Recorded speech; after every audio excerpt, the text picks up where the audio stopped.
Hello, everyone. Good morning, and thank you all for joining us for today's Ad Age Next Food and Beverage Conference. I'm Jessica Wall, the food reporter at Ad Age, and I'm so excited to have you here for today's event.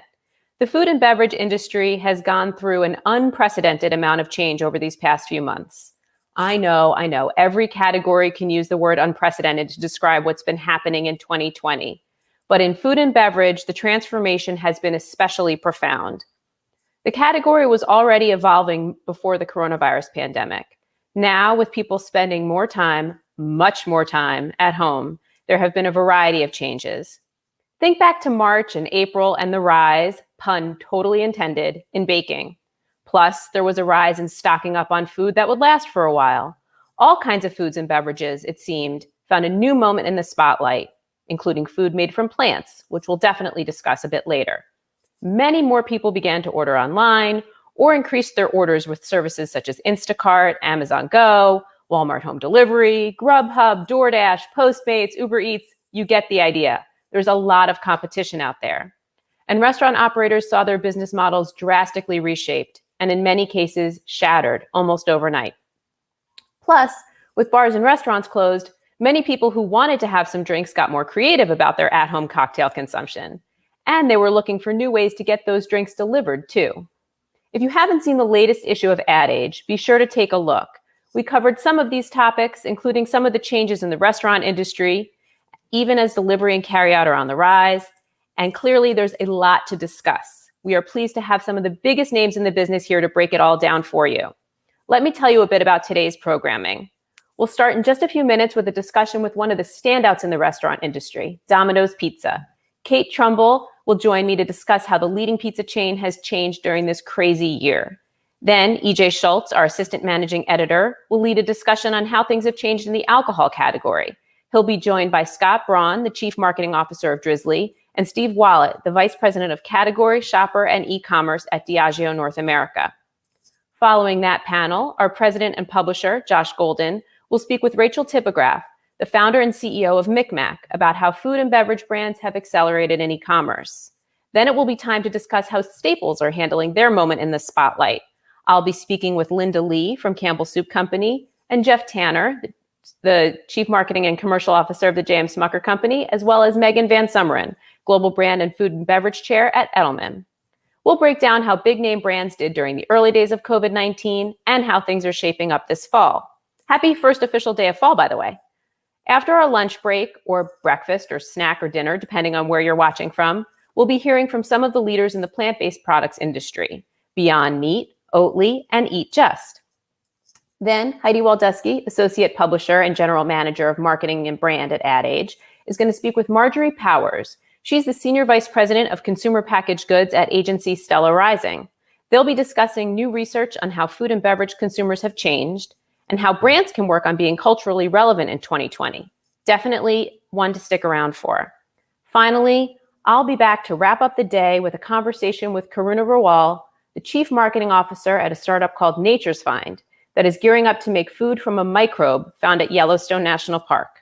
Yes, the future of food is definitely changing. Before we get started, I want to quickly thank all of our organizers for today's event. Anna Sakula, Max Sternlicht, and Alfred Mascaroni, thanks as always for all of your help, as well as Tina Marcasello and Ariana Nachi. Thank you again. And Elise Liffering, who is, as always, keeping a close eye on all of our social channels today. And of course, thank you to EJ Schultz, Josh Golden, Heidi Waldusky, and to all of the other speakers coming up later today. Finally, thank you to our sponsors, Edelman, Micmac, and Stella Rising, and special thanks to Loop and Tie. Now it's time to get going. Be sure to ask questions in our social channels, and if you're sharing details of the event online, feel free to use the hashtag #AdAgeNext. And now, let's get on to Ad Age Next Food and Beverage, starting with one of America's favorite topics, pizza. I'm joined today by Kate Trumbull, the VP of Marketing and Hispanic Advertising at Domino's Pizza. Kate, thank you so much for joining us. Jessica, great to be here. Thank you for having me. So a little bit about Domino's for anyone who might be unfamiliar with the brand. I find it hard to believe that anyone doesn't know about Domino's, but Domino's is the 9th largest restaurant chain in the country, with more than $7 billion in sales in 2019, according to Technomic. And it's grown substantially this year. In the second quarter, Domino's U.S. same-store sales jumped 16.1%, driven by consumers placing more orders during the pandemic. Internationally, it's been on a growth streak for years. The second quarter represented the 106th consecutive quarter of international same-store sales growth for Domino's, and it was the 37th consecutive quarter of U.S. same-store sales growth. So let's break this down, Kate. It's been quite a crazy year, and I know that you've had quite a busy year. So let's talk about thinking back to the beginning of the pandemic. Domino's had to do some tweaking really early on to its existing campaigns. What did you need to do first? Yeah, I mean, I would just start by saying we really at Domino's feel fortunate to have been considered an essential business from the start of the coronavirus outbreak, which just meant we could keep thousands of people employed and others fed with a slice of normalcy and comfort during what has been an incredibly crazy time.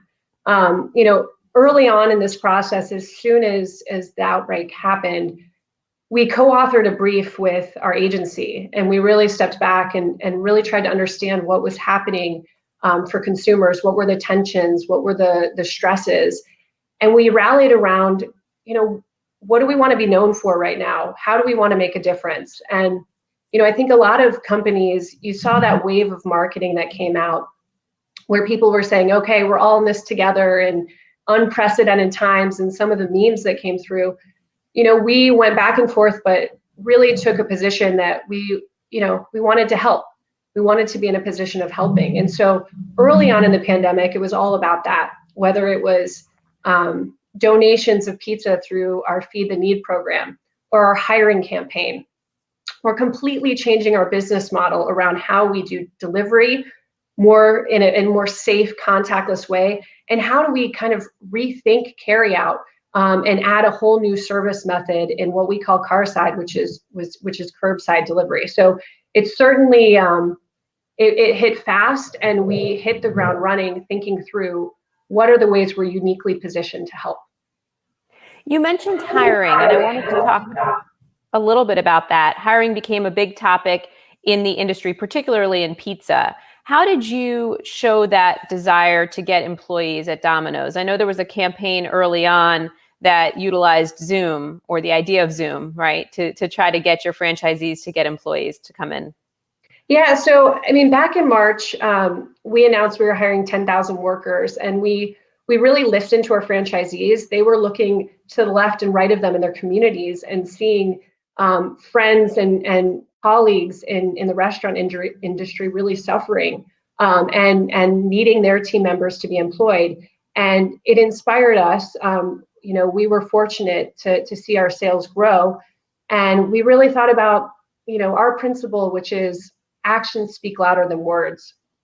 So we decided, the agency came with a couple of different directions, early on in the pandemic, right back in March. And I remember looking at them. One of the scripts actually featured our CEO, Rich Allison, and it had him on Zoom. And then one of the scripts was about hiring. And, the hiring spot was just going to be shot normally. And I remember kind of having that conversation and debate with the agency, like, could we take this really cool technique of shooting on Zoom and actually do it in stores with our franchisees for this hiring spot? And, they scrambled and said, well, yeah, why not? Let's do this. Let's do it on iPads. That was on a Friday. And, the team said, okay, we can look at shooting next week. And we said, no, we got to do this tomorrow. I'll get the franchisees lined up. Let's get this going. Let's start shooting Saturday and Sunday. And we jumped at it. And, it was the first spot of its kind shot entirely on Zoom. It was certainly our first recruiting spot.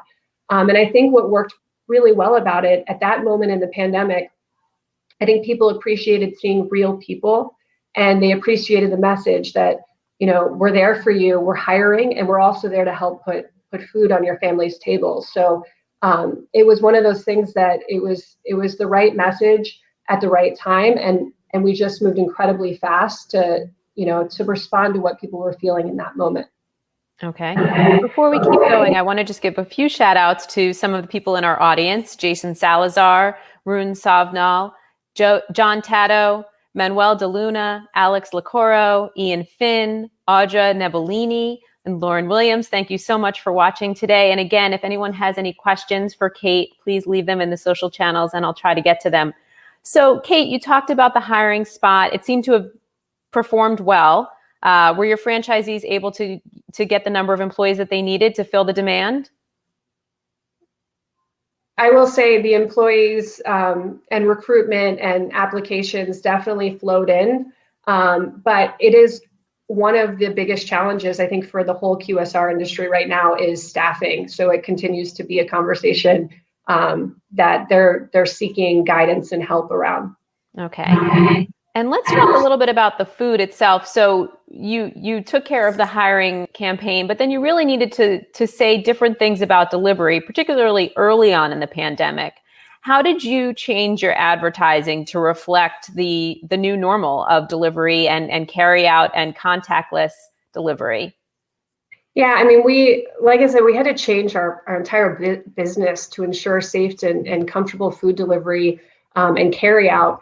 And initially, it was our operations teams and our UX teams making sure that our processes and our standard operating procedures were as safe as possible.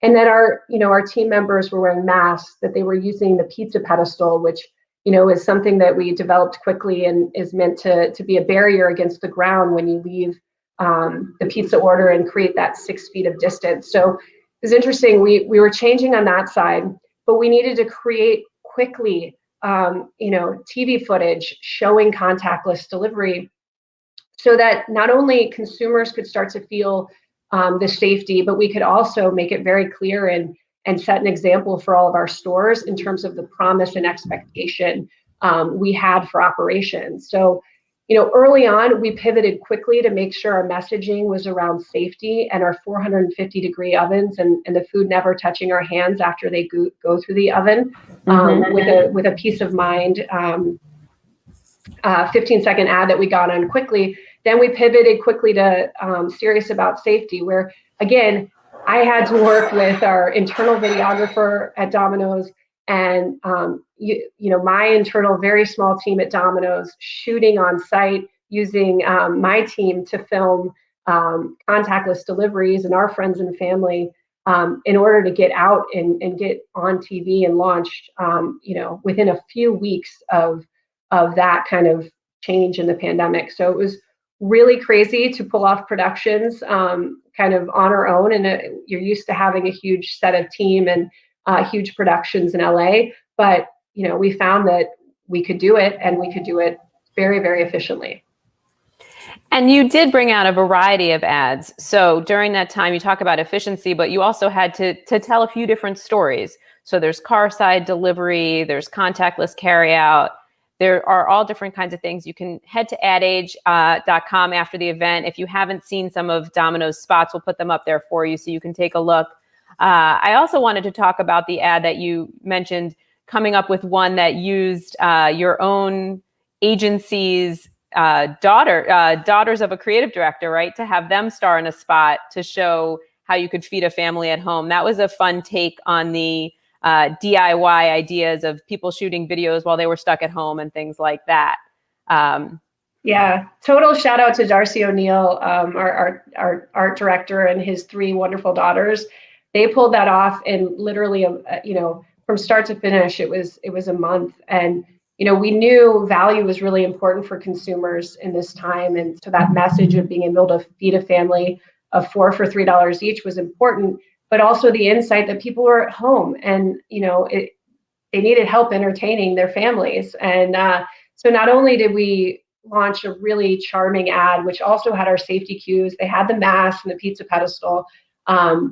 But we also had a contest, which was connected to this film festival. And we invited consumers to do the same thing, right? Go out with your kids, have an activity for an hour or two, film something that inspires you around Domino's, and you could win free pizza for a year or be in one of our commercials. So it was really fun to see all of the creativity come to life. We had VFX, we had mermaids underwater. There was a ton of creativity, and we actually just announced the winner on Friday. And so super kind of exciting way to bring a broadcast idea 360 to digital and really make it more engaging for consumers. It is pretty amazing how creative people have gotten during the pandemic, and to see the videos that people have shot for your brand. There have been some other brands that have done at-home movie contests as well, and it's fun to see the work that comes out of it. I think we're going to put a QR code up on the screen, so if anyone wants to hover their phone over that, you'll be able to see the Domino's spots at the bottom of that story. A couple of the spots that we were talking about, so Carside Delivery, and then I wanted to turn gears a little bit towards the food, because one of the spots that recently came out was about some new a cheeseburger pizza and a taco pizza that you launched. Tell me a bit about the insights behind those. Yeah, it's interesting. I mean, I think you talk about consumer trends that have really shifted during the pandemic, and a lot more people are ordering food delivery, right? For the safety, for the variety. People get sick of cooking and cleaning up. And so, as a pizza company, we know that nothing delivers better than pizza, right? It's just a fact. And so as people are getting different foods delivered, whether it's, burgers and fries or tacos, we start to see and hear online that people just were having disappointing experiences, right? The food's ripping through the bag, or it's soggy, or it's cold. And so we actually worked with real consumers who had complained about this, and through our TV ad, we surprised them with our new products, our cheeseburger pizza product and our chicken taco pizza, and these specialty builds, bringing your favorite flavors into pizza, which is actually designed to be delivered. And I think the ads are really fun, but they really bring to life how excited and surprised and happy these consumers were with the quality of our product, which we stand behind, and we've heard really great reactions and feedback from consumers about these new pizzas. All right. You could have helped me out the other night when my family ordered Mexican food and they brought the wrong burrito. So we could have had I thought about it, I should have ordered some Domino's. I wanted to ask you a little bit, and we talked about this with the ad that was shot by the family, but how different is it making commercials now versus prior to COVID? And how have things changed as the pandemic has progressed? Yeah, I mean, I think that a couple of things. We're just scrappier, we're faster, and safety is so paramount. So, you have to find ways to shoot with, as few people as possible on set. We're doing virtual, video villages, and we're learning new ways to communicate and how to kind of make decisions early in the process. So you can ideally shoot only for one day to really protect and keep people safe. Better to shoot, outdoor scenes. And I think, in terms of how it's changed things, I believe in the adage, necessity is the mother of invention, right? Like I always, I talked about that, heard about that, and then, COVID happened. And I think what we found is when you didn't have a choice and you needed to come up with creative in a matter of weeks, not months, everyone gets incredibly collaborative, and they just get more creative about problem solving. And so I think we're learning every time we do a remote shoot how to make it better and faster. But I really think the trust that we have built with our team at Crispin, and a lot of this conversation we're having on Zoom, where you actually see everyone on the team, and it's not over a telephone where you don't see faces. We're just constantly, we're riffing and making decisions in the moment and not waiting to come back together, because we literally just don't have the time to do it. So I really think the pressure in terms of limitations on how you can do productions, and just the need to get new creative on TV and to be relevant in the moment where consumers were, just pushed us to actually a more creative place. All right. Once again, I'm here with Kate Trumbull, the Vice President of Advertising and Hispanic Marketing at Domino's. Feel free to leave questions for us in our social channels. And I have a question here from Luke, who wrote in on LinkedIn.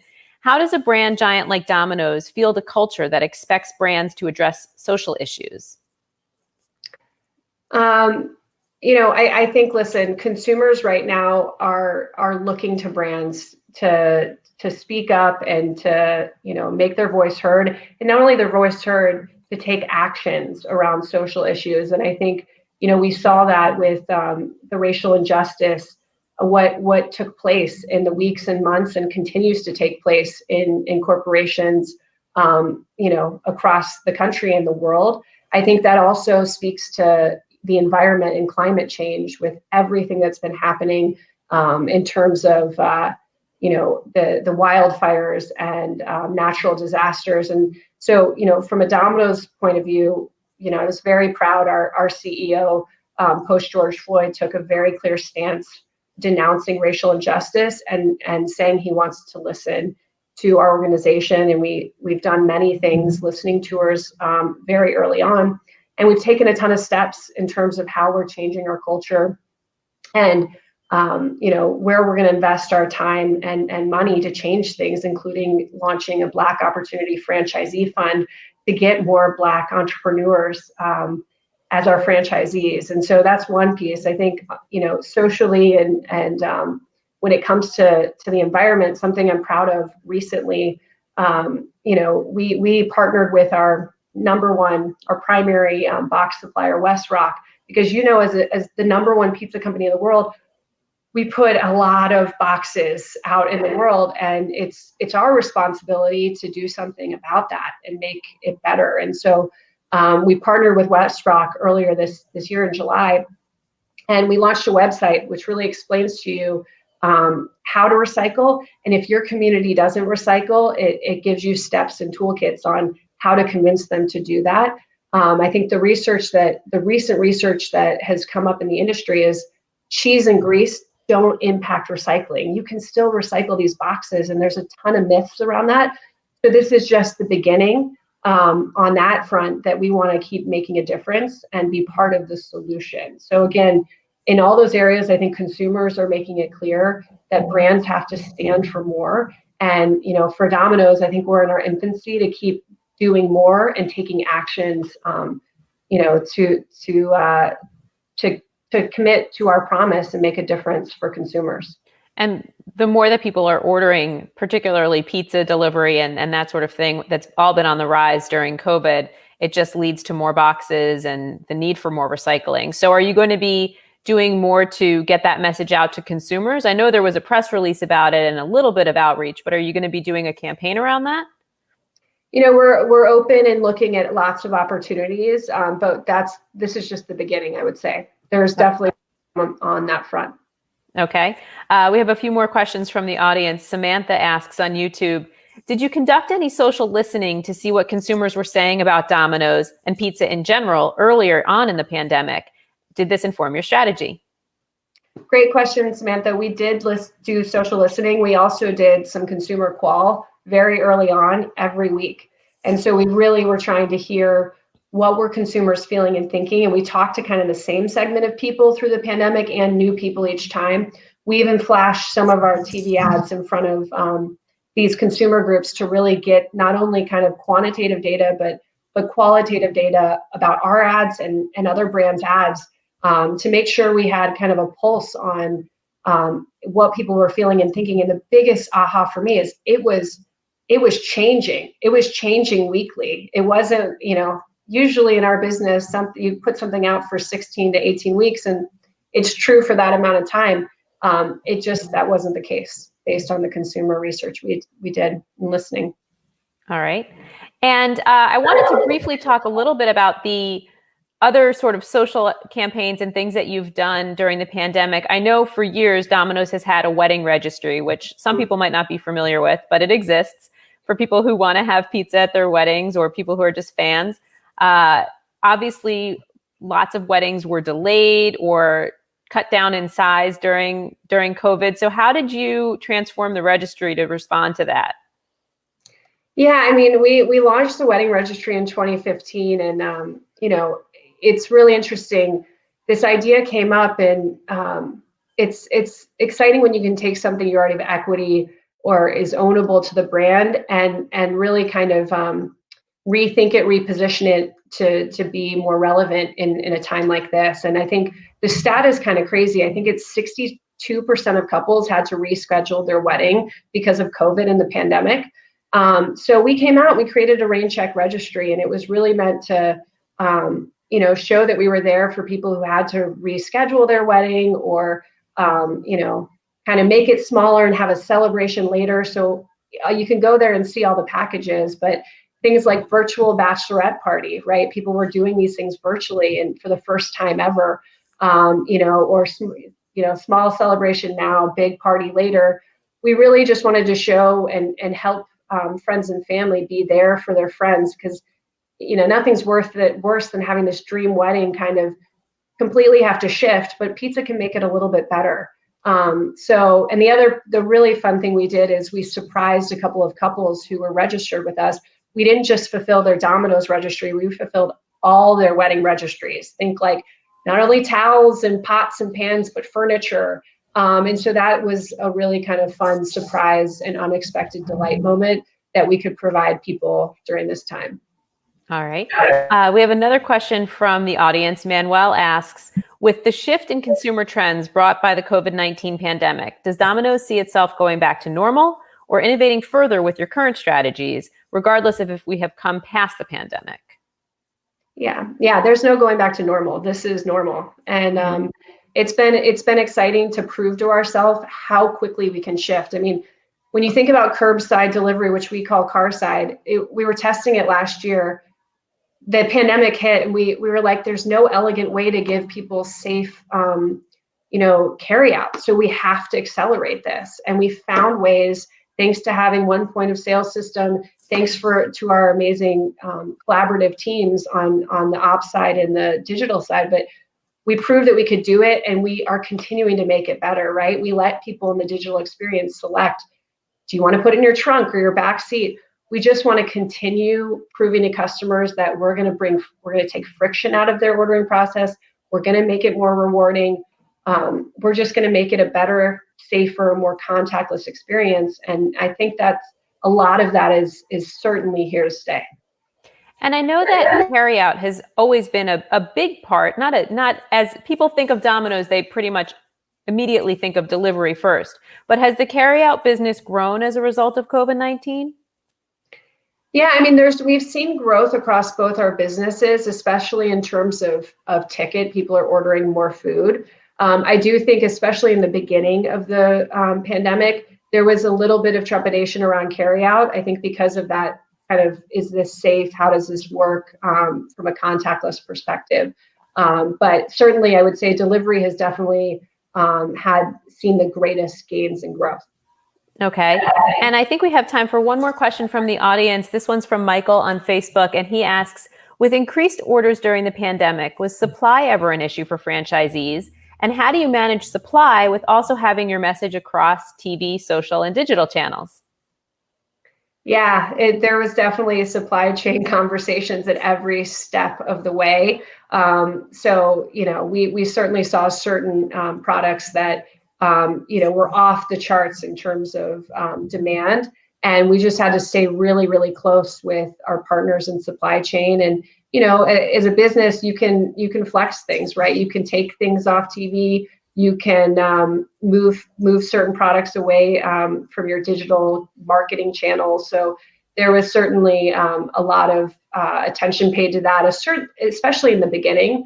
But we have an incredible supply chain team and organization and lots of communication happening all the time. And we were able to avoid any kind of major issues.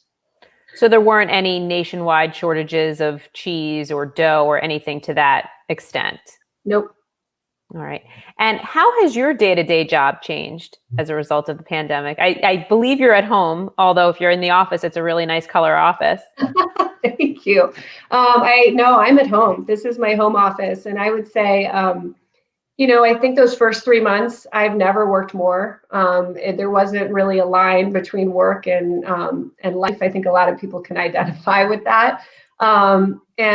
That wasn't easy, right? Because there's also just all the fears around social distancing. But I'd say now that we've gotten to this is normal, and we've learned how to move fast and respond quickly.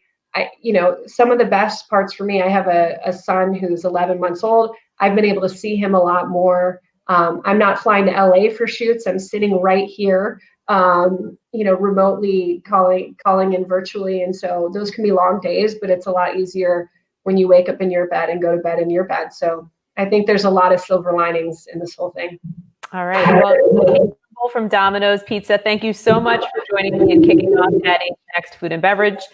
Great chatting with you, and look forward to seeing more. Sounds great. Thanks so much, Jessica. Next up, I'm going to bring my colleague, Assistant Managing Editor, EJ Schultz, on the stage. Hello, EJ. Hi, Jessica. Great conversation. Yes, and you are going to keep things going. We have a discussion about alcohol, I believe. Yes, of course, few things go better with pizza than beer, wine, and maybe a little bit of whiskey. So we'll keep it rolling here.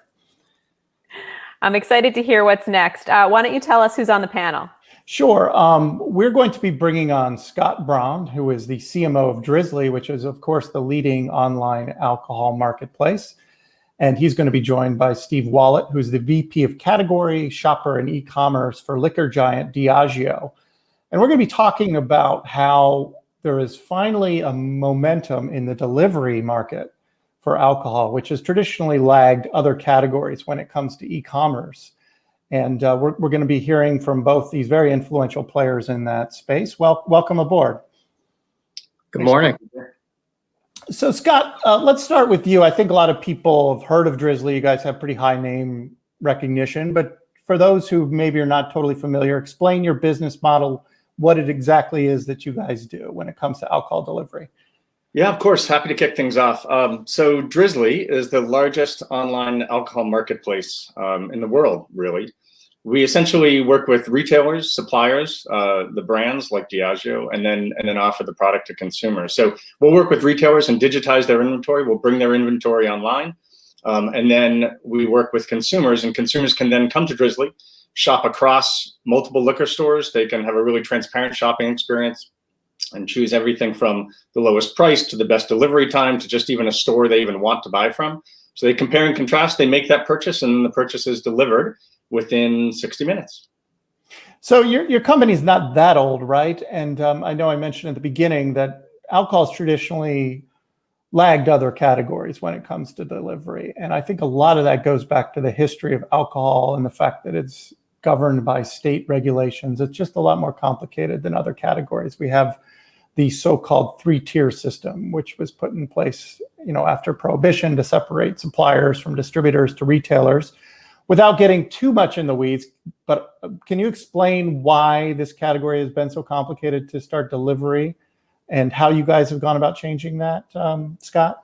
Yeah, it's really a patchwork of laws, right, across the country for managing alcohol and the three-tier system. And Drizly was actually founded when the founders were actually just asking a question, is it even legal to get alcohol delivered?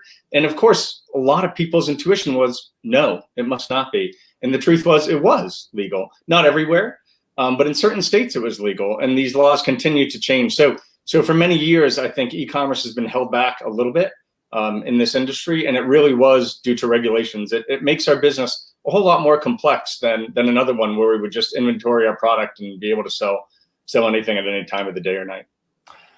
Before we continue, again, I want to remind our viewers to submit questions. I know you guys have plenty probably about alcohol delivery, so we'll get to them as they come in. Steve, welcome aboard. Can you explain sort of how Diageo is approaching e-commerce right now and how much more of a priority it has become and what role the pandemic is playing in sort of the consumer attitude to, ordering alcohol online? Sure, I'd be happy to. As you started the discussion, it took a little while for beverage alcohol to get up to speed in terms of e-commerce. About 3 years ago, we put a team in place at Diageo, and we started to lay the groundwork in terms of how are we going to participate, what's the best route to market, what is the role that pure players like Drizly play. So we started to put the team in place. We started with understanding the consumer and the shopper and what they're really looking for. And when it really comes down to it, they're looking for three things. They're really looking for convenience, they're looking for information, and they're looking for the opportunity to discover new products, different whiskeys, different vodkas.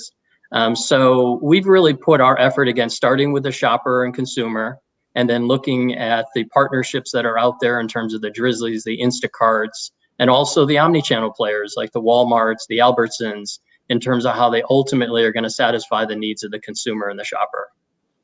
So is e-commerce now embedded within every single brand team, or do you guys keep it as sort of a separate function in the organization? And has that strategy changed at all? So when we started out 3 years ago, we made a conscious effort that we were going to make it fully integrated into the organization. We really look at it, it's a full approach across all channels and consumer opportunities.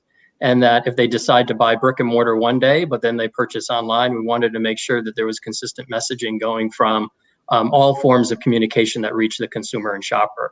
So fully integrated, we're at the point now where we're actually adding all kinds of messaging into our normal ads, where to buy, things like that, that can ultimately direct them to the retail establishment that they want to purchase their products from. And again, whether it's a Drizly or whether it's a omni-channel player. So in terms of your brands, how much have you seen e-commerce grow, and is it, what do you think the future is in terms of what percentage it might ultimately be of your sales? So very, very similar questions to the ones I receive from our executive all the time. How big is this going to get? I look at it this way, it is still very much in the early stages. There's no doubt that awareness about the ability to buy products, spirits products online was a bit low. We were focused on driving that awareness, not only on the platforms and with the retailers that we work with, but also on our own. We were driving awareness campaigns. There's one out there that's called Add Some Bar to Your Cart, and we've done that in some major markets.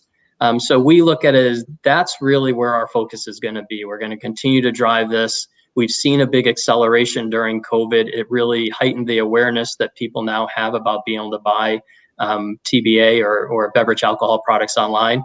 So we've seen at the spike, we saw 400% increases in activity in terms of search and purchases.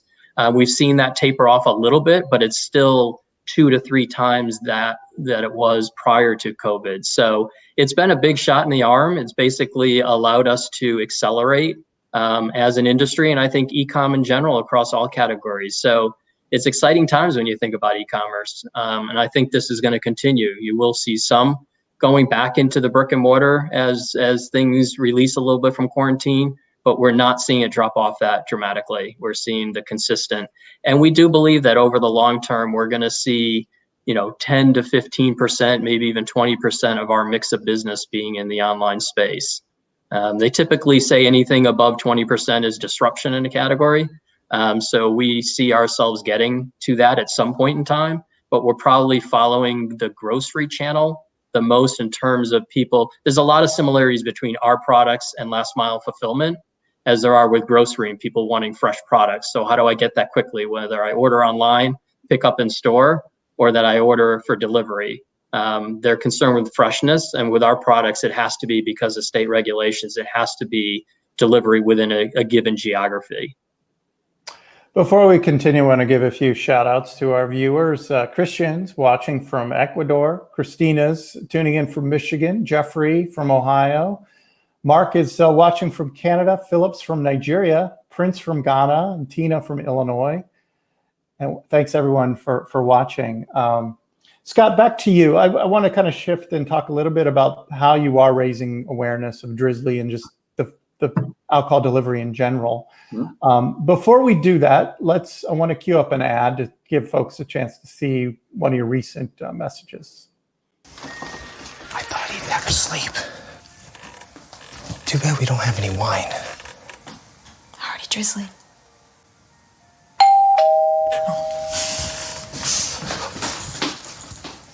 Hey folks,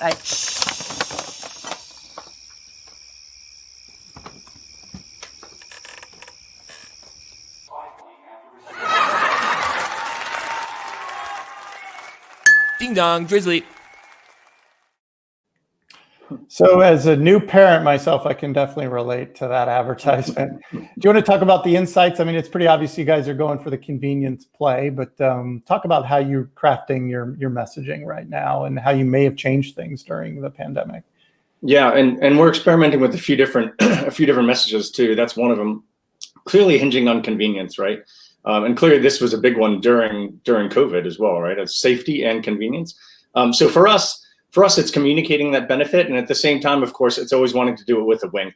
right? We're really intent on building the brand and trying to build that emotional connection. So even though, Drizly was pretty much built on search and paid search, there's not a lot of branding. There's not a lot of, great impressions that are coming from paid search. So we've tried over time more and more to move up the funnel, to have a greater and greater percent of our spend that actually goes towards something that is not going to just drive the business, but is also going to drive the brand.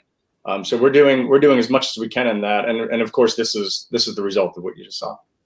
I mean, you do have more competition, right? I know you guys were sort of an early mover in the space, but is one of the reasons you're kind of moving up the funnel a little bit more and getting the Drizly brand equity kind of messaging out there because you're trying to fend off some newer competition? Yeah, I mean, it is the competition. It's also just how you scale, right? Like, there's only so many people that are going to go to Google and type in a certain term for beer delivery or bourbon delivery or whatever it might be. So of course that's a critical piece of our mix. That bottom of the funnel, but really where we're going to grow the company and grow awareness of the category is by scaling at the top of the funnel and by experimenting more with the things like this. Competition is there. A lot of the competition also can be good at just delivery. So right now, I mean, of course, like, the brand is always evolving. What it stands for is always evolving, and what the key messages are always evolving. So even though the one you just saw is on convenience, right now there's all sorts of things in the works to go well beyond convenience, because don't forget, when somebody comes to Drizly, they get to shop across stores. So they get that price comparison. They get a real feeling of confidence and that they're getting the right deal and a good deal, and can make the choice of the store themselves. So we're still experimenting with messages well beyond just convenience as well. Speaking of competition, I don't think we can talk about e-commerce without mentioning Amazon. And Amazon has sort of had a inconsistent role in alcohol delivery. And where did they just, from where you sit as Drizly, do they represent a threat to you guys, or how do you view Amazon as a competitor? I know I think when they acquired Whole Foods, they had to cut back on some of their e-commerce alcohol activities, right? Can you kind of just fill us in? Yeah, for sure. So Amazon owns liquor licenses through Whole Foods. I'd never want to be the person that says Amazon doesn't worry me at all. Of course, right? Like, who does Amazon not worry these days? But there's a lot of reasons actually that we think we're really well positioned versus Amazon. So what Amazon has done, they do own licenses through Whole Foods. They have experimented with different models in the past as well for how they'll do alcohol. They have a couple of very small stores in California that they do delivery out of as well. It hasn't come on our radar yet as an enormous threat or as an enormous impact yet on the business. I mean, one thing again through Whole Foods is that Whole Foods is going to have, even though they can do beer, wine, and liquor through Whole Foods, they have a really limited inventory, right? So I mean, we're always thinking about, like, how are we different than the competition? And one way is, if you shop across 6 or 8 stores from Drizly, you're shopping several thousand SKUs where you might only have, 300-400 at any particular Whole Foods. And to go back to our original point on the 3-tier system, right? Obviously, all this alcohol delivery, this is how you guys are different from other categories. It has to be done through a distributor, right? That's the local, whatever, Cincinnati distributor, right? No matter where you get the alcohol from, right? Yeah, absolutely. So we don't really call ourselves a disruptor because we're working right within the 3 tiers. The last thing, we're not trying to upend the 3-tier system at all. Everything that we sell has already gone right through the full 3 tiers. Steve, I'd like to get your take on Amazon as Diageo. I mean, do you see them as someone that could be a benefit to you guys eventually when it comes to alcohol delivery, or how do you view them in the overall landscape? Yeah, I mean, very similar to what Scott said, we definitely see Amazon in the future being more engaged in this category than they are currently. I think Amazon is trying to figure out the whole grocery aspect of their business and how they can deliver on a local level. Their model is more historically has been around being able to ship products across state lines. So with a 2-day delivery, and these products fall more into the area that people want that fulfillment much sooner, same day, within an hour or two. So I think as Amazon develops their local capabilities in terms of last mile, I think you're going to see them more focused on this category than they had historically. You mentioned the Whole Foods scenario, so that allows them to be in markets with licenses and to be able to fulfill when they want to. Those sets are relatively small right now, so I think it's figuring out this whole category and the local delivery that's really going to allow them to do it. And we see it probably happening in the urban markets before you'd see it wider spread into other geographies. I'm going to go to a couple viewer questions. This one is for Drizly from Manuel, who's watching on Facebook. What were the repercussions or major gains Drizly experienced in the middle of the pandemic? And what were the key consumer insights that you guys got while innovating in the middle of the pandemic? Scott, what's your take on kind of how crazy it was for you guys?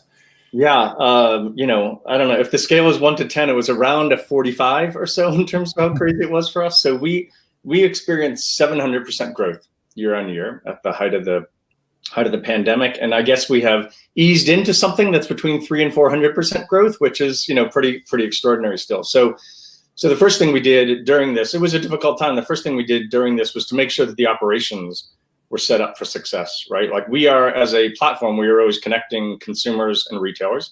So we worked with both sides to set expectations. We worked with both sides to ensure a contactless delivery, which is pretty challenging in this industry, right? We're not delivering French fries, we're delivering a bottle of alcohol.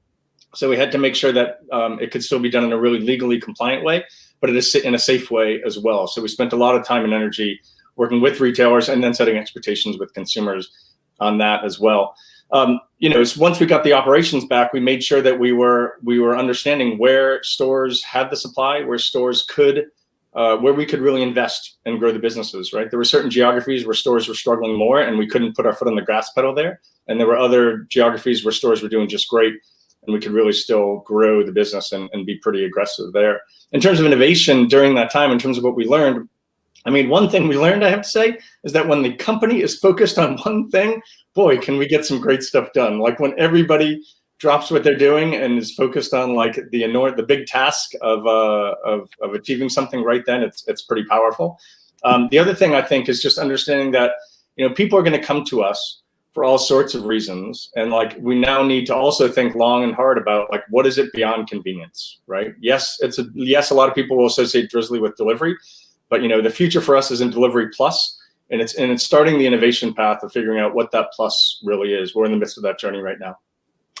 I want to talk a little bit about data here, because I think that e-commerce brings an opportunity for both a Drizly and a Diageo in terms of getting real-time insights on what people are buying. Might be, in the grocery channel, might be a little delayed if you're relying on scanner data or whatnot. But from Diageo's perspective, Steve, like, have you guys gotten, just as e-commerce grows, how does it help your consumer insight function, and kind of what are you learning just seeing that data all the time? You know, it's been amazing to have the visibility to that kind of data. It obviously is informing us a lot, with a lot more information than we've ever had. In our partnership with Drizly, we receive a lot of insight in terms of what are consumers buying, when are they buying it, the frequency of when they're purchasing. So it's great information for us, and we're just scratching the surface in terms of how we're processing that information and converting it into insights that we can then take and develop marketing activity against. So we love the fact that e-commerce has opened that door for us in terms of more data. Our industry has grown a lot over the last 3 to 5 years in terms of access to data, even the brick and mortar side. But e-commerce just brings in a whole new visibility that we didn't have historically. And the fact that you can do a marketing initiative online and then you can see the results that day is just really amazing for us to be able to see, and also be able to allow us to be more effective with the types of things we're doing and improve the efficiency of all of our marketing activity.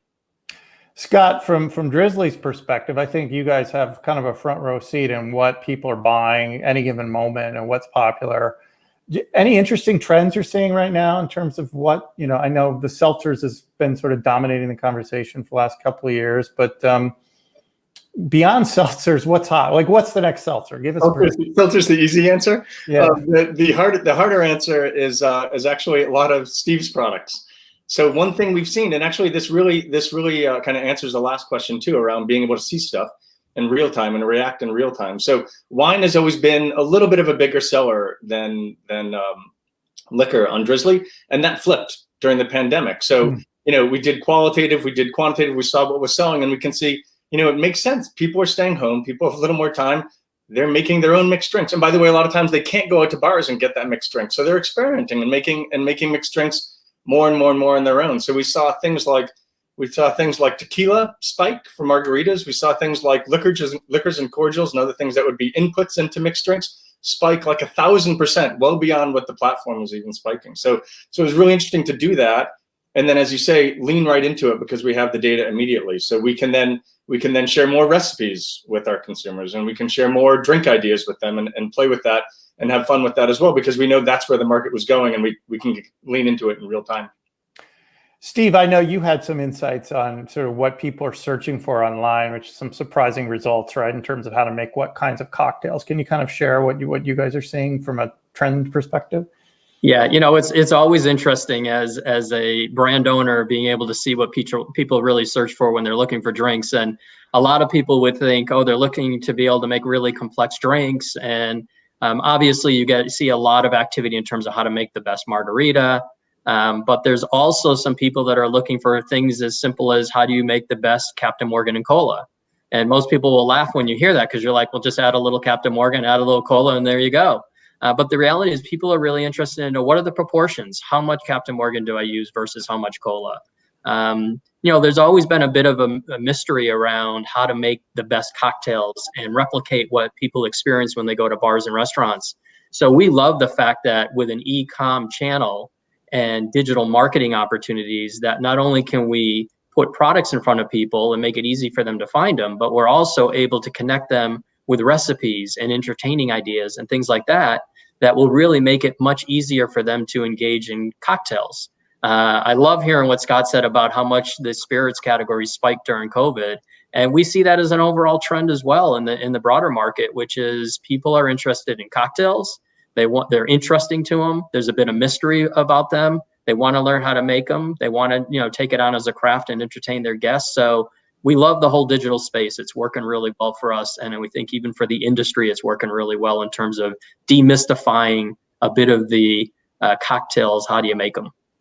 We're running out of time, but I wanted to make sure I hit a few more audience questions. This comes from Liam on LinkedIn, who has a question for Scott and is asking if you had to offer one piece of advice for a startup brand / beverage company that's looking to make an impact via Drizly from brand awareness to sales. So what's your advice for startups?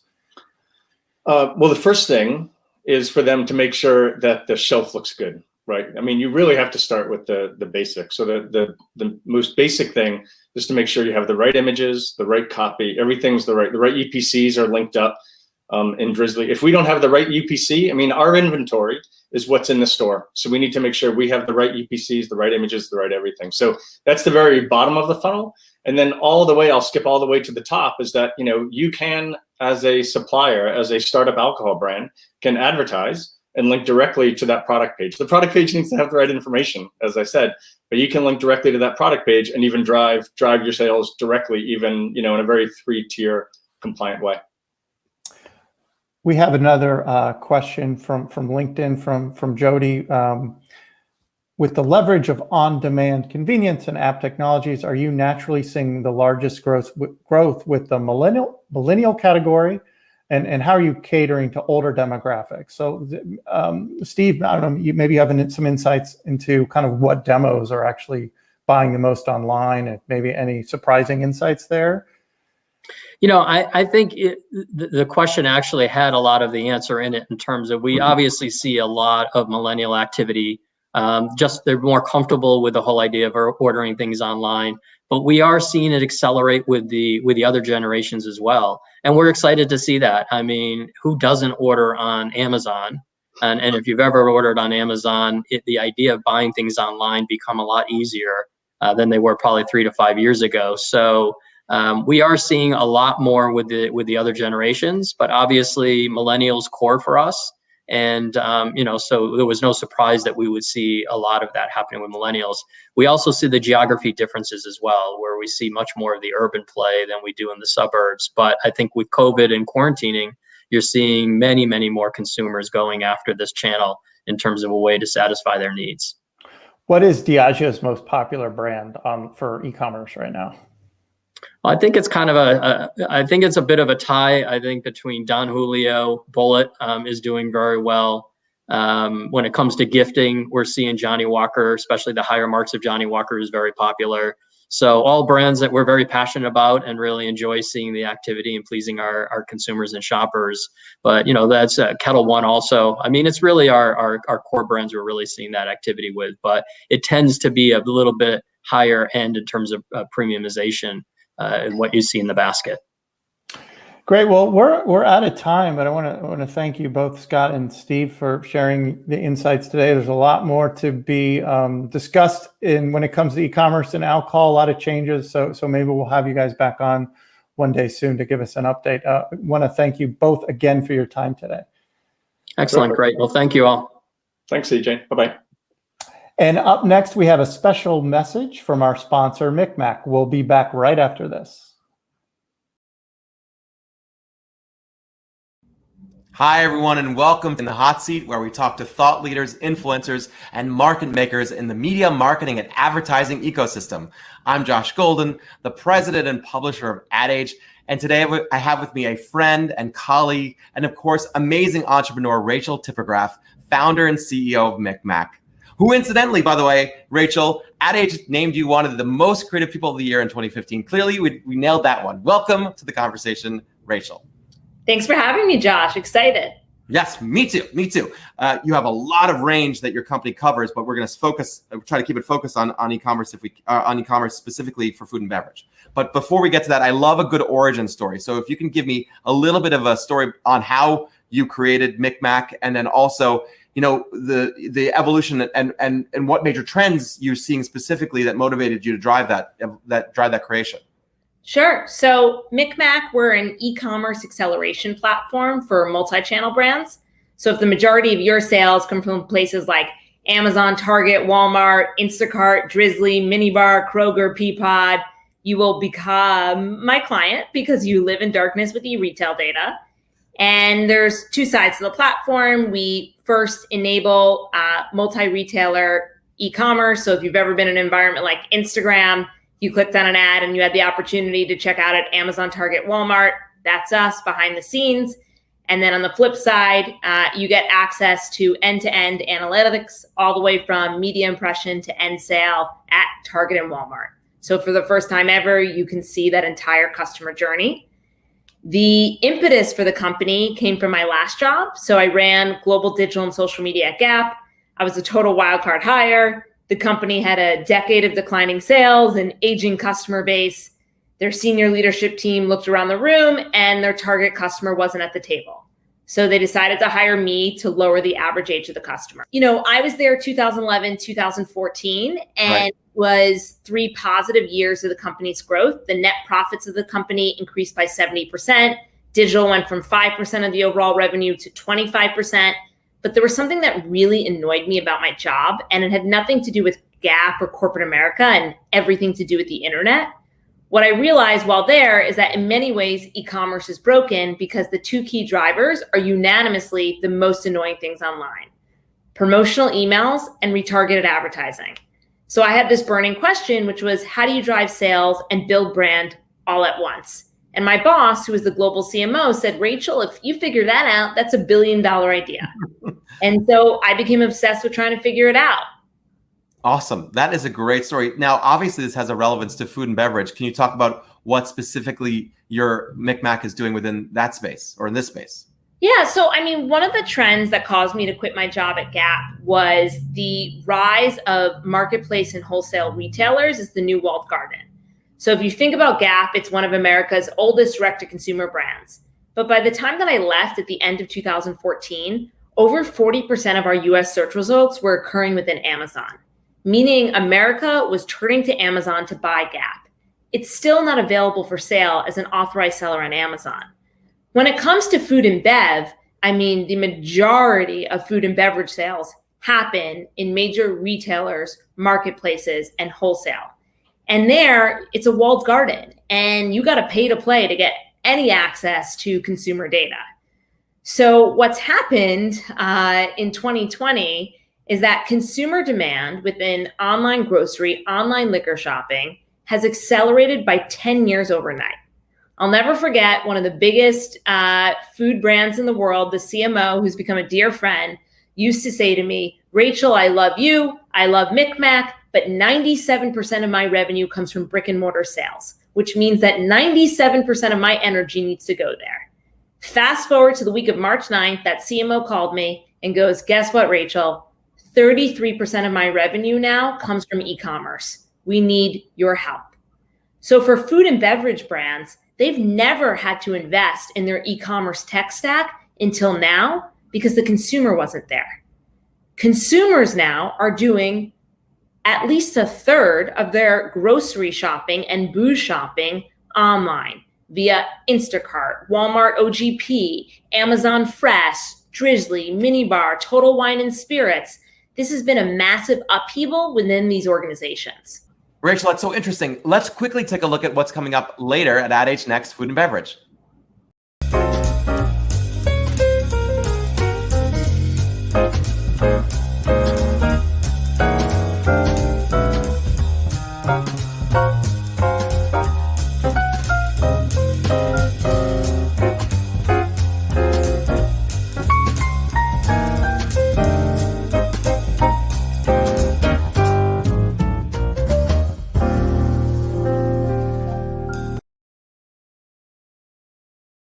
Can you highlight just like three things that where brand marketers tend to make mistakes, specifically in food and beverage, in regards to how to handle e-commerce best? E-commerce for so many food and beverage brands is a new muscle. And what we witness at MikMak is that often brands try to approach it with what they know. And so they first approach e-com and they feel like they can set it and forget it. You absolutely cannot do that. If you want to win in e-commerce, it's an always on, hands-on keyboard endeavor. You have to be making real-time optimizations to your media and customer journey. So that's mistake number one. Mistake number two is that if you want to drive sales online and you're buying media, you have to buy media with a bottom of the funnel campaign objective, meaning traffic, add to cart events, checkout events. You cannot buy awareness-based media and expect e-commerce outcomes. Because when you buy awareness-based media, whether it's via the Trade Desk or Facebook or Pinterest, all the ad server is trying to do is serve impressions. It's not trying to find people online who want to buy your product. So if you want people to buy your product, bottom of the funnel campaign objective. And then the third thing is that a lot of brands have this mindset that all you have to do is touch the consumer once, meaning you buy an ad once and they're going to buy your product. That's a pipe dream. We had a rule of thumb at Gap.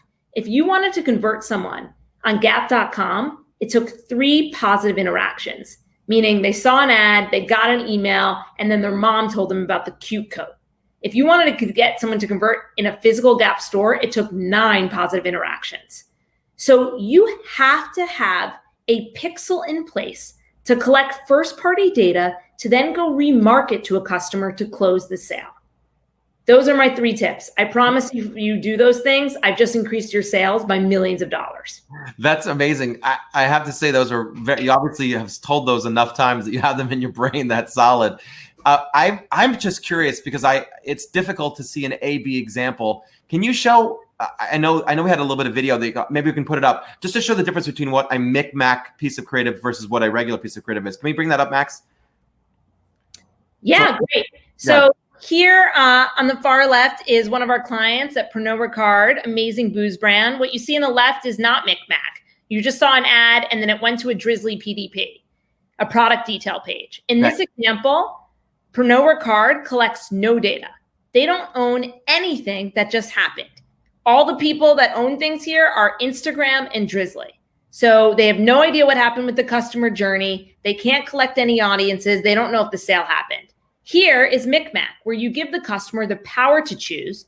You control this entire product detail page experience. We're managing for inventory in real time. We're collecting all this first-party data so you can go remarket to them to close the sale.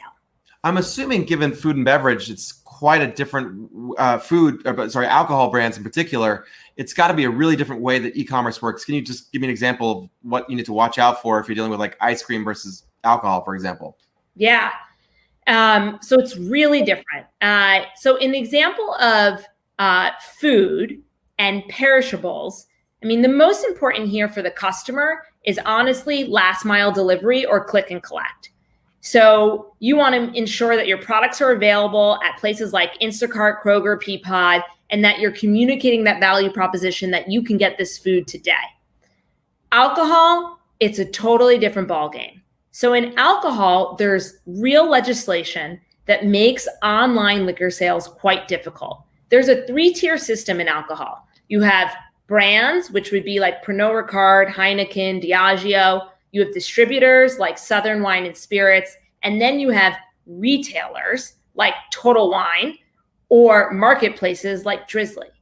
Now, legally, a brand like Diageo or Heineken is not allowed to drive traffic to any retailer that has a liquor license. So they have to use Micmac because it's the only way that they can drive traffic, which is why my business has already 2x this year from just online booze brands signing up with us. Wow, that's amazing, Rachel. I want to thank you so much. Ladies and gentlemen, Rachel Tipograph, the CEO and founder of Micmac. I'm so happy to have a great conversation with you today. And thank you for your thoughts and insight. Thank you, Josh, for having me. You are welcome.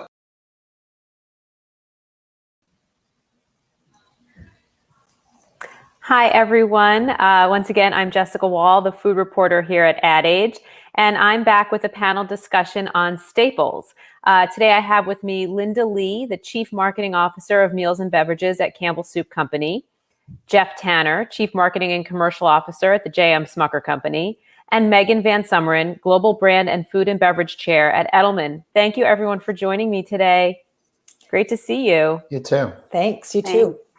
So we've heard a bit so far this morning at Ad Age Next about restaurants. We spoke with Domino's, then we spoke about alcohol. We heard a little bit about e-commerce, and now I really want to dive into a category that has done crazy growth, tremendous growth during the pandemic, and that is packaged food, a category that wasn't growing at didn't have a great momentum before the pandemic, and now we've seen obviously people stocking up and eating more meals at home. So maybe, Linda, if you want to talk a little bit first, I'm curious how Campbell Soup has capitalized on this momentum. Hi, yes. Firstly, our primary goal has always been around making sure that we're keeping people safe and getting as much food out there as possible. That's been our first priority. In terms of then how we have focused our time on, from a marketing standpoint, it's been about making sure that we're giving our consumers ideas, being useful, being of value, providing comfort. And so we've seen this as a time to lean into our brands and to really increase our investments into building the brand equities and building these relationships with the new consumers that we've brought in. And the initial boost as people loaded their pantries in the first few weeks of the pandemic, that was great for sales, but obviously put a lot of stress on supply chains. Jeff, can you talk a little bit about how Smucker was able to navigate the needs of the company as well as trying to get products out to retailers? Yeah, no, you're right. The that period in March and April, certainly we saw a huge increase with pantry loading. But the interesting thing is we continue to see that increase in household penetration for our brands, which continues to drive volume. That we reported Q1 sales plus 8%, so significant growth, and it does place pressure on our supply chains. And what we've had to do in some instances is remove some promotions. So for us, the back to school period this year was certainly lighter than it would have been historically. In some cases, early on in the pandemic, what we had to do was we had to prioritize some of our high velocity SKUs at the expense of some of the flanker SKUs. So in the initial part of when the pandemic really hit, I sort of joke a little bit, but we had to prioritize smooth peanut butter over crunchy. We're certainly building those supply levels back, but in conversations with retailers right now who are all experiencing a significant increase in foot traffic, it's all about supply.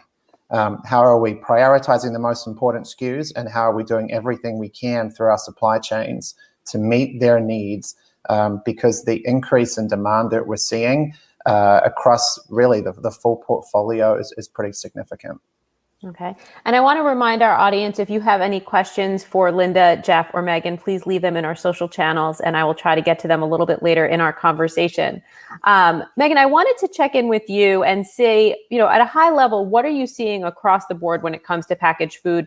How can packaged food manufacturers capitalize on this momentum that really came out of a crisis, but how do you turn that crisis into an opportunity?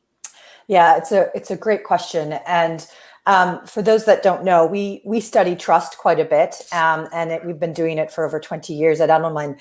And it's fascinating to see the spike in trust that the category overall has seen. It's the highest spike. And actually the drivers of that increase are CPG, food manufacturers, and grocery.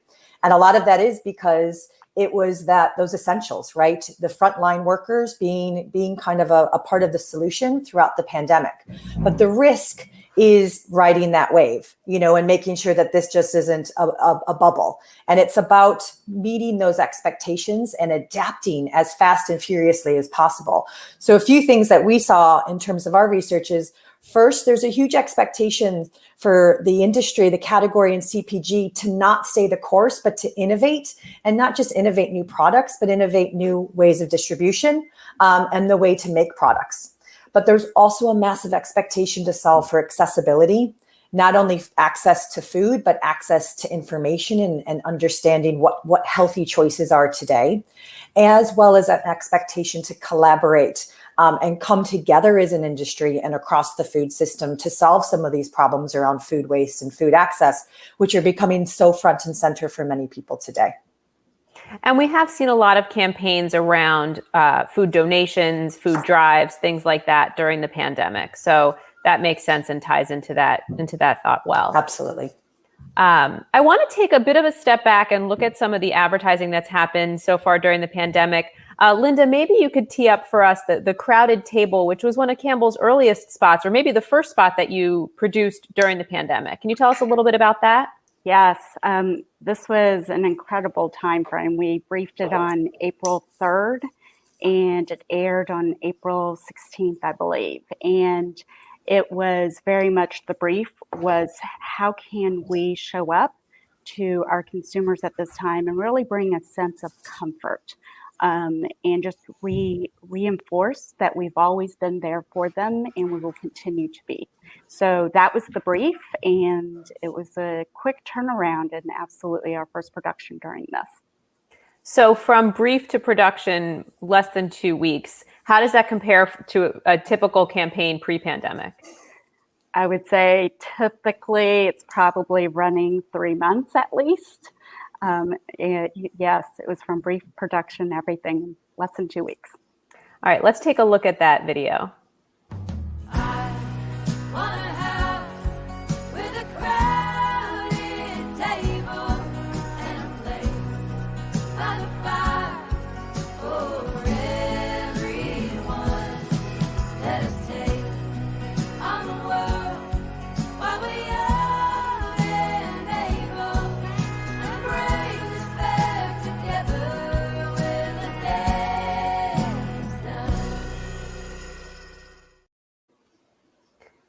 Linda, what kind of feedback have you gotten since that campaign began to air? The very first response I'd say is just even internally within our own employees, the pride and the resonance to this is who we've always been. We didn't change ourselves or create something. It really was just an affirmation of the values and what we provide value for. It really was, the internal reaction was so tremendous. In terms of consumers, customers, all of the response, it felt very Campbell's. And that really was our goal, was to put something out there that people would, give them a little sense of comfort, but it needed to feel true to who we've always been and not be kind of manufactured during this time.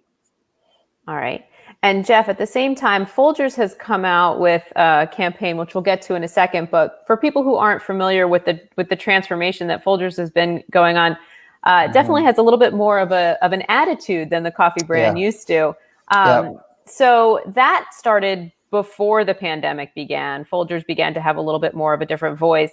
How did you bring that forward to really show the truth that's going on in people's houses right now?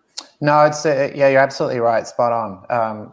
So a couple of years ago, we took a step back and looked at our marketing overall as an organization, and we came to some pretty sobering and honest conclusions, which is that it wasn't breaking through.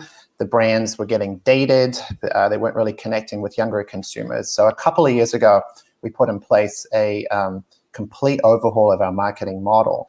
And one of the objectives was to give many of our brands a blood transfusion in some cases to really ensure they were part of culture, part of the conversation, and particularly connecting with new consumers. With this pandemic, I would say one of the biggest trends that we've seen is a return to mainstream brands. Probably that and e-commerce, I'd say the two dominant themes that we're seeing. And these new consumers that are coming into these old, but loved and trusted brands present such a significant opportunity for us. And so when we look at Folgers, we've been on this journey to really breathe, new life into that brand. And the idea is portraying the messiness of mornings. But, when COVID hit, we saw that as an opportunity to do a couple of things. One, how do we put the Folgers brand and continue to put it into the conversation of some of the insanity that's happening right now and sort of make a little light of it?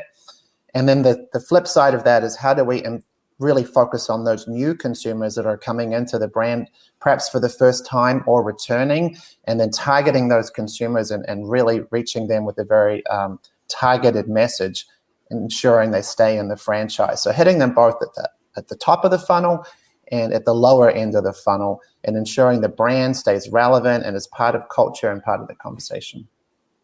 And drinking coffee in particular is an activity that has changed during the pandemic because people may have been stopping at a coffee shop or getting their coffee when they got to the office. And obviously that came to basically a screeching halt for most people.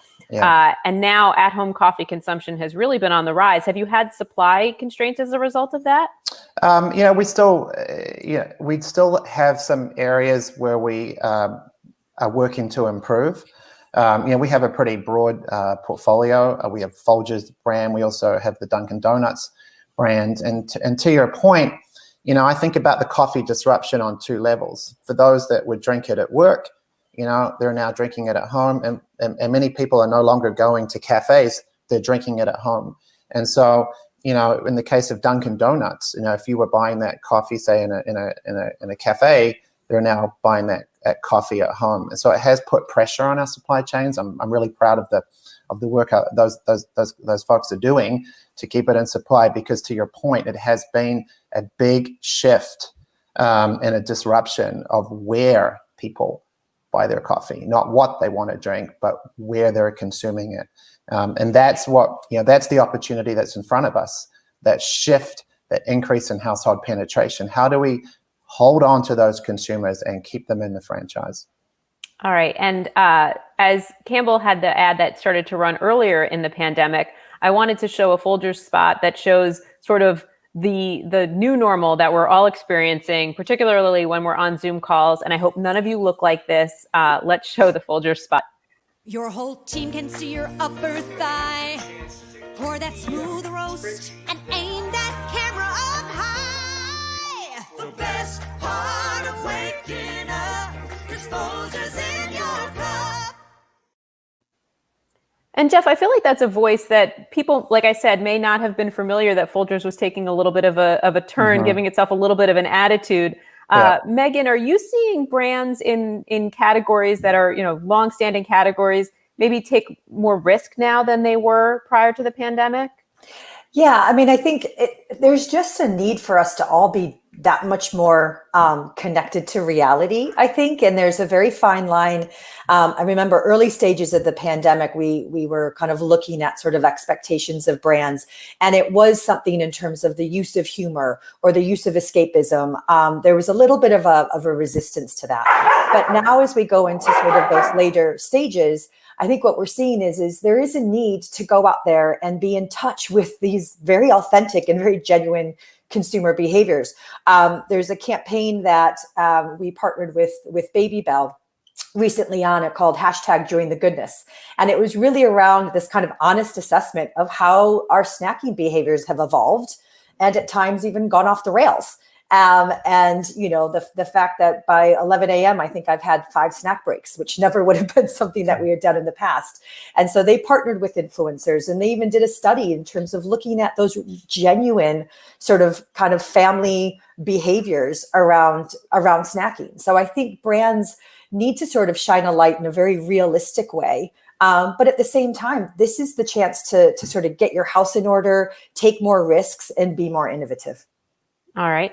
Once again, I'm speaking with Linda Lee, the Chief Marketing Officer of Meals and Beverages at Campbell Soup, Jeff Tanner, Chief Marketing and Commercial Officer at the J.M. Smucker Company, and Megan Van Sumeren, Global Brand and Food and Beverage Chair at Edelman. If you have any questions for them, please leave them in our social channels. I just want to give a few shout outs to some of our viewers: Monique Buchanan, Melinda Walker, Jeffrey Nixon, Ashley Dillon, Sakshi Rajora, Olympia Lambert, Mariana Bringus, and Juan Chuza. Thanks so much for watching and joining us today. And a special shout out to my dog, Rosalita, who you may have heard in the background there.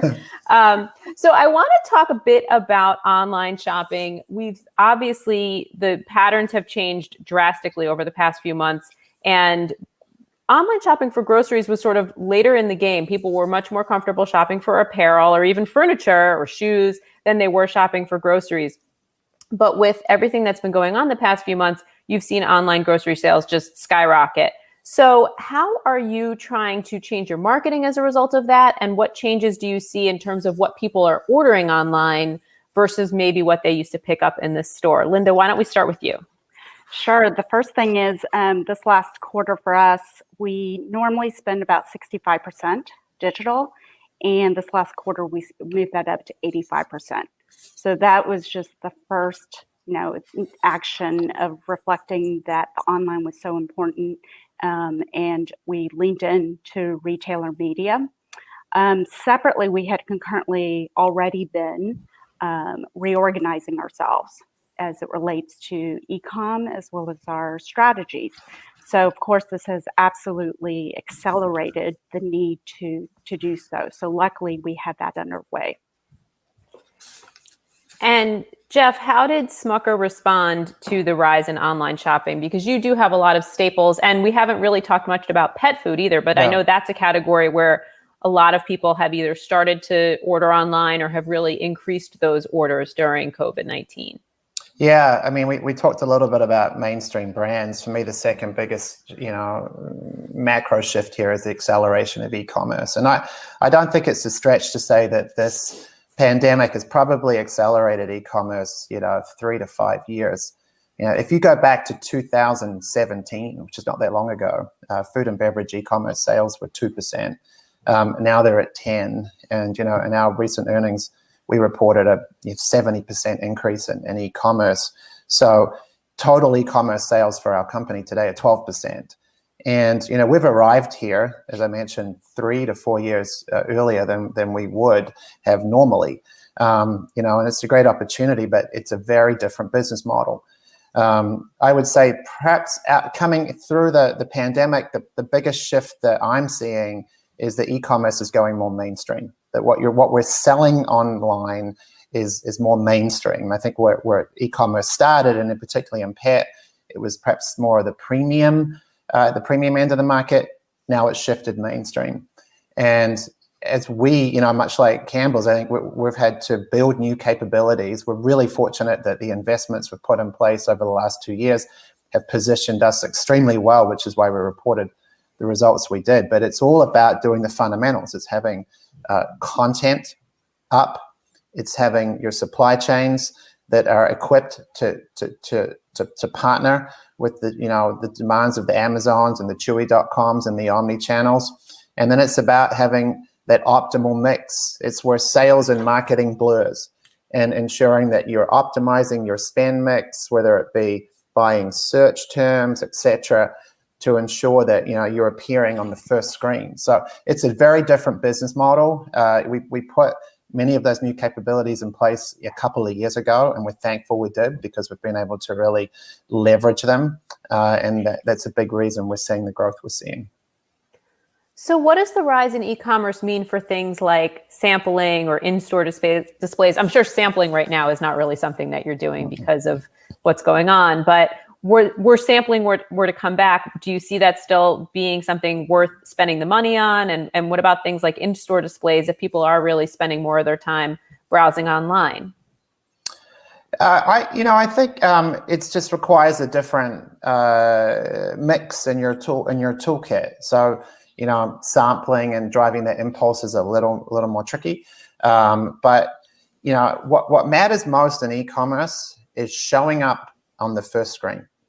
I mean, consumers very rarely go past that first screen. That's number one. And two, particularly in the case of pet, really driving to subscribe and save and trying to get it on auto ship. In the pet category, you're seeing, approximately 60% of sales on auto ship. It's just a very different go-to-market model that requires a different set of skills. Some things translate and some things won't. Okay.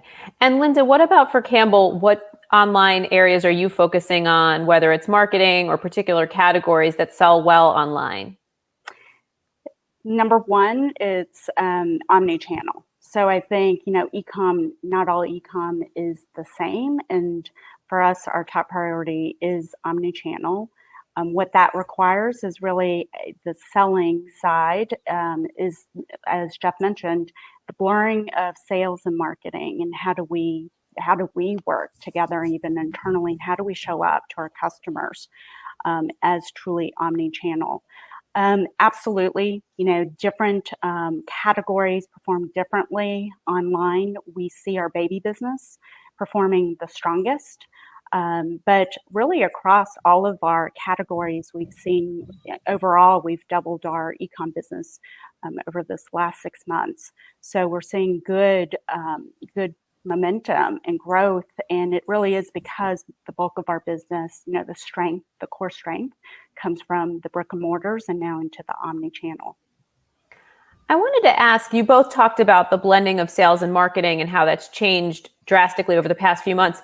Does that change the skill sets that you're looking for when you're hiring people for your teams? Yeah, it does on our end. I mean,